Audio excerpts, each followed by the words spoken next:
Imagine this. You wake up one morning, step outside to grab the newspaper, and notice a bright red sticker slapped across your front door. It reads, "Notice of violation, immediate action required." At first, you laugh. It must be a mistake. But little do you know, this simple piece of paper is the first domino in a nightmare that will nearly cost you your home, your savings, and even your safety.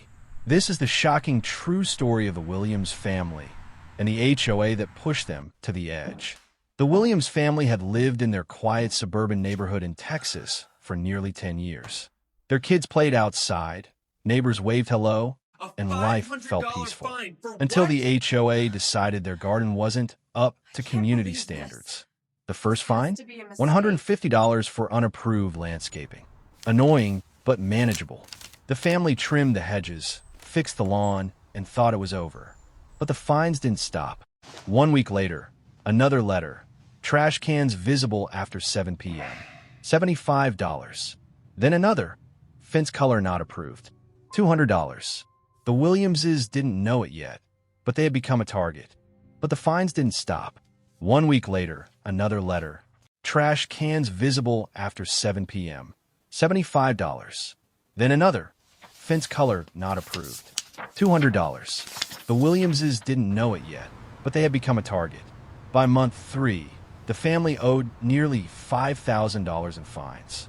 Mr. Williams marched to the HOA office with receipts, proving he had corrected everything. But instead of help, he was met with smirks. The HOA president leaned back in his chair and said, "Pay the balance or we'll take further action." Soon, the threats became real.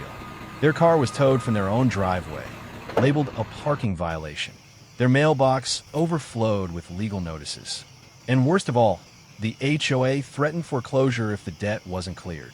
Imagine losing your house over trash cans. Then came the night everything changed.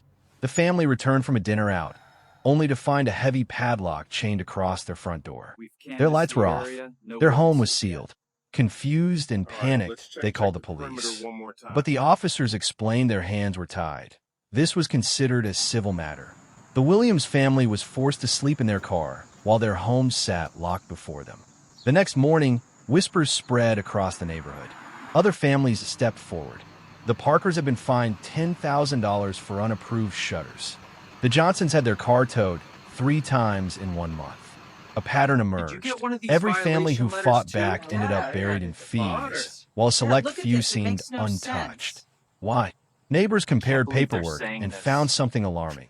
Most of the fines linked back to repairs handled by the same contractor, one directly tied to the HOA president. Together, the families hired an attorney. What unfolded shocked them all. The HOA president had created a side business with the contractor. Every bogus fine meant new repairs. Every foreclosure meant a cheap house they could flip for profit. It wasn't just about control, it was about money. When local reporters caught wind, the story exploded. News vans lined the street. Cameras captured the locked doors, the angry homeowners, and the smug president trying to dodge questions. Under pressure, authorities stepped in. Investigators uncovered financial documents showing the HOA president had siphoned tens of thousands from residents through fake violations and illegal towing deals. Finally, the board crumbled. The president was forced to resign, facing criminal charges. The community voted to replace the HOA leadership, and the Williams family, after months of living in fear, finally walked back into their home free from harassment. The story ended with justice, but here's the haunting question.